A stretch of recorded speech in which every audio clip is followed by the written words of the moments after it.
Dan sampai sekarang mengindikasikan indikasi kalau daerah yang tertua itu padat penduduknya. Itu hitungannya pulau loh, bukan negara loh ya. Negara kan sudah penggabungan pulau. Nah, itu saya lihat di data yang namanya pulau. Pulau terpadat di dunia pertama adalah Pulau Jawa dan Madura pertama sampai sekarang. Terus pulau kedua adalah Honshu, Jepang. Ketiga Britania di Inggris. Jadi leluhurnya wong Eropa ini saka Inggris. Gitu, Jepang. Karena apa? Itu kan termasuk gunung. Karena ada pelapukan, humus itu tadi. Akhirnya terbentuknya pembusukan ya padha karo kita tuh leluhurnya adalah barang bosok kan gitu loh. Jadi sempurna gitu loh. Bosokan. Buri ketek. Gitu loh. Jadi jangan mengatakan orang lain kayak monyet, kita sendiri titisan monyet. Keturunan monyet kan gitu loh. Jadi kalau kita sudah disempurnakan jangan sombong kan gitu loh. Nah, terus Luzon, Pulau Luzon itu di Filipina, terpadat nomor 4. Madagaskar, Pulau Sumatera itu yang terpadat nomor 5. Terus Madagaskar Afrika, Mindanao itu Filipina, Borneo itu adalah Kalimantan, Formosa itu adalah Tiongkok, dan Hispaniola itu adalah Dominika, Amerika. Itu leluhurnya manusia purba orang-orang Amerika, ras Amerika, ras Eropa dewe, ras Cina dewe, ras Afrika dewe, ras Asia dewe. Jadi rasnya Cina itu ada 2 dari Jepang sama Tiongkok. Jadi leluhurnya gitu loh mas. Terus leluhurnya orang Eropa dari Inggris, leluhurnya ras Amerika dari dinamika itu. Dominika, Amerika. Terus rasnya Afrika itu tadi di Madagaskar. Rasnya Jawa di Pulau Jawa itu kan terhitung pulau, bukan negara loh, pulau. Tapi tertua di sendiri adalah Meganthropus paleojavanicus. Jadi uangnya gede-gede, karena bisa 2 sampai 3 meter orangnya. Makanya dulu ketika bencana Nabi Nuh terlempar ke sana, kayak ada yang bukan bener atau enggak ya di penemuan itu yang katanya Nabi Nuh katanya kayunya kayu jati. Ya jati kan adanya di Pulau Jawa tuh. Makanya kan setiap transisi perpindahan peradaban itu selalu ada bencana besar. Ya seperti itu. Makanya mengindikasikan semua akan dikembalikan kepada awal mula. Jadi paling tertua itu memang di Jawa, dan gunung paling meletus pertama kali adalah Gunung Lawu. Dulu Gunung Lawu di dasar laut, karena tekanan magma itu akan timbul gundukan, akhirnya pecah gitu, kayak bisul naik pecah itu. Akhirnya sampai saking tuanya sekarang sudah tertidur berbentuk bebatuan yang banyak menghasilkan mata air. Kan indikasinya sudah nyata, fakta, bukan mitos. Nah, kenapa di daerah sekitaran Gunung Lawu makanya terdapat daerah namanya Karanganyar. Karang itu batu karang, anyar itu baru, yang dulunya di dasar laut menjadi dataran, makanya disebut Karanganyar. Daerah di bawahnya Karanganyar, Karang Pandan, bebatuan karang, pandan itu adalah tumbuhan yang banyak tumbuh di pinggiran pantai. Iya kan? Terus Karangasem di daerah Boyolali, Klaten, Sragen, Sukoharjo, Wonogiri, dan Solo Kota terdapat daerah namanya Karangasem. Karang batu karang, asem-asem Jawa. Makanya di Pulau Jawa ini, di hutan-hutan pinggiran pantai Pulau Jawa terdapat banyak pepohonan asem Jawa. Nah, di pewayangan diceritakan Semar, desanya Semar itu namanya Karang Kadempel. Karang itu batu karang, kadempel itu tumbukan yang karang yang jadi tumbukan karang gitu loh, yang menggumpal, Karang Kadempel. Jadi Semar itu berada di Gunung Lawu yang ada di ujung Gunung Lawu yang namanya Hargodumilah. Jadi bukan di Merapi atau di yang dikatakan di Klampis Ireng atau di Tidar, enggak, di Gunung Lawu. Dibilang yang Sabdo Palon dan Brawijaya pisah dengan yang Brawijaya, juga enggak. Yang Brawijaya masuk ke agama Nyun Sewu Islam, enggak ada indikasi yang peninggalan Brawijaya yang berbau Islam, enggak kan? Enggak. Semuanya Hindu Buddha kan? Enggak. Itu pembelokan sejarah. Karena saya tahu energi, saya melihatnya energi ya. Walaupun imajinasi itu bisa diwujudkan dalam sosok. Eyang Brawijaya tidak pernah jauh dengan Eyang Sabdo Palon. Selalu berdampingan, Mas. Selalu dari dulu sampai sekarang, nggak pernah pisah.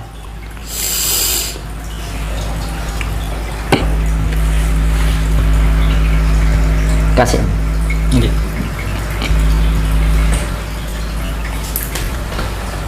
Cuk. Yes. Itu makanya tadi bisa dicari di Google Map yang namanya daerah Karangasem itu di Klaten pasti ada, dan itu yang selain itu hanya ada di Bali, dan satunya ada di Pekalongan kayaknya. Kalau di Google Map Karangasem gitu, diketik Karangasem Gandeng ya, nggak ada spasi, ini ketemu Boyolali, Klaten, Sukoharjo, Wonogiri, Solo, Sragen, itu ada daerah namanya Karangasem. Karena pohon asem itu mengidentikan pepohonan yang dekat daerah pantai Asem Jawa. Di Bali namanya di daerah dekat pantai yang namanya Karangasem, dekat laut. Jadi agak menjorok ke tengah. Kalau Pandan itu kan agak ke pinggiran. Terus di Pekalongan juga dekat laut. Kan gitu. Dan menurut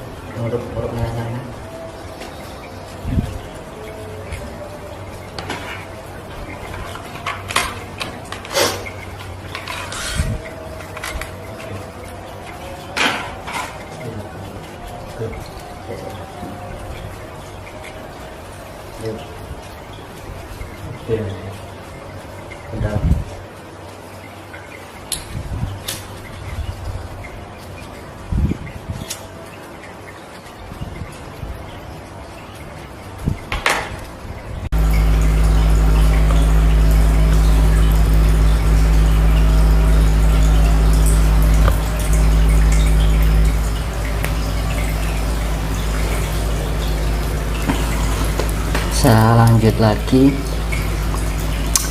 Tadi sampai yang disebut mengidentifikasikan bahwa Gunung Lawu itu berasal dari dasar laut yang naik karena tekanan magma. Nah, magma itu adalah manifestasinya dalam bentuk wujud Dewa Siwa. Makanya dibilang Siwa pertama menghuni di tanah Jawa di Gunung Lawu itu Wukir Mahendra itu tadi. Artinya seperti itu. Jadi zaman dahulu orang-orang leluhur itu selalu menggunakan siloka atau sanepan ya bahasa Jawa ini, kan gitu.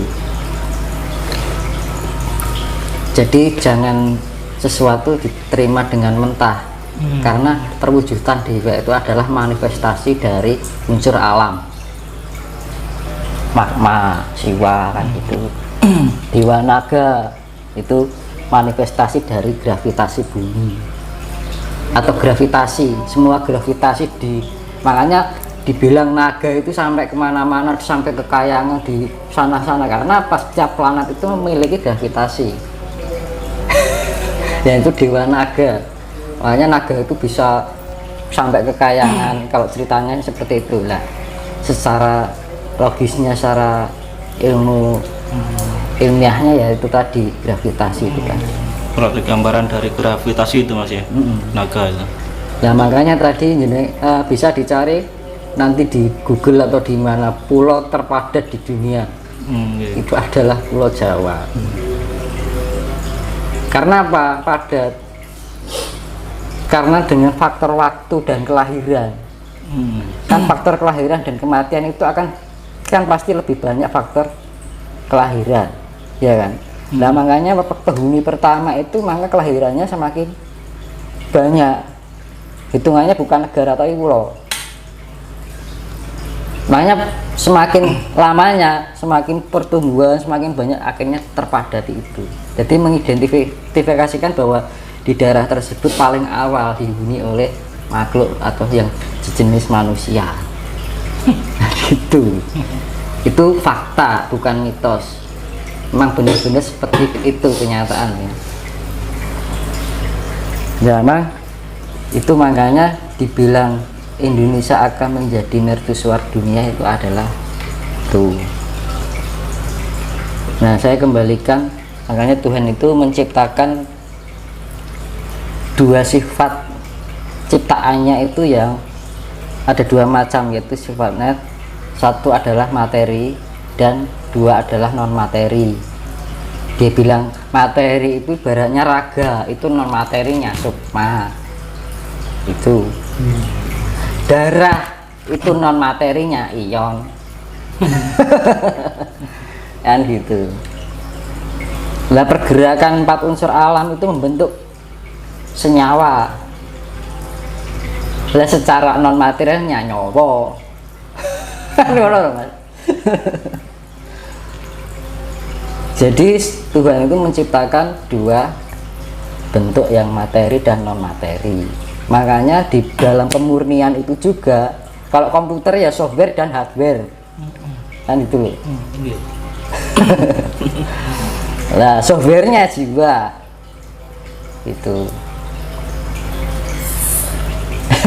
Jiwa itu cahaya aura gitu.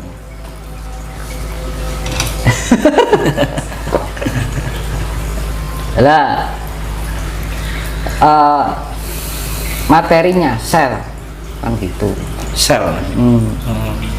Sel itu kan suatu partikel untuk pembentukan daging, darah, mata, rambut, itu kan dari sel.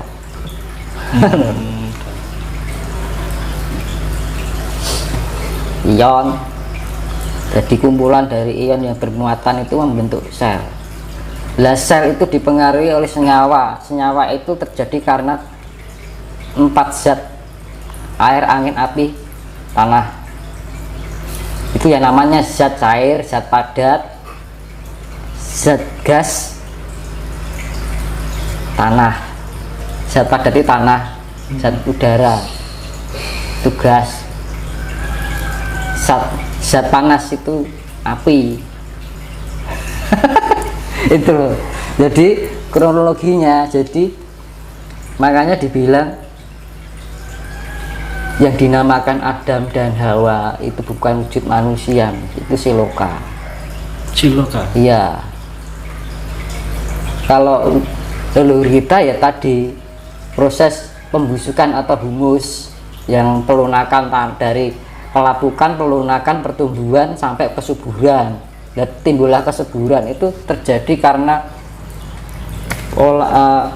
vulkanis yang tinggi dan turun hujan yang banyak. Itu kesuburan, karena daerah kesuburan kan, kalau daerah vulkanis itu kan cenderung subur. Dan subur itu timbullah elemen semesta yang disebut hewan, manusia. Itu pembusukan, humus. Jadi kita itu terbentuk dari pembusukan alam. Ngono loh. Jadi jangan bangga. Aduh, saka barang bosok. Makanya ketika di peradaban baru ada diakhiri bencana besar, bagi yang tidak berguna akan ditimbun, dijadikan humus lagi untuk penyuburan tanah. Bagi yang tidak berguna bagi siapa mas? Bagi Alam kan sifatnya negatif. Oke. Gitu loh, makanya kita harus mengolah kasih sayang. Oke. Jadi proses humus itu loh mas, itu ilmiah ini, kan gitu. Tapi yang bermanfaat itu akan menjadi istilahnya upgrade, akan di-upgrade, diperbarui.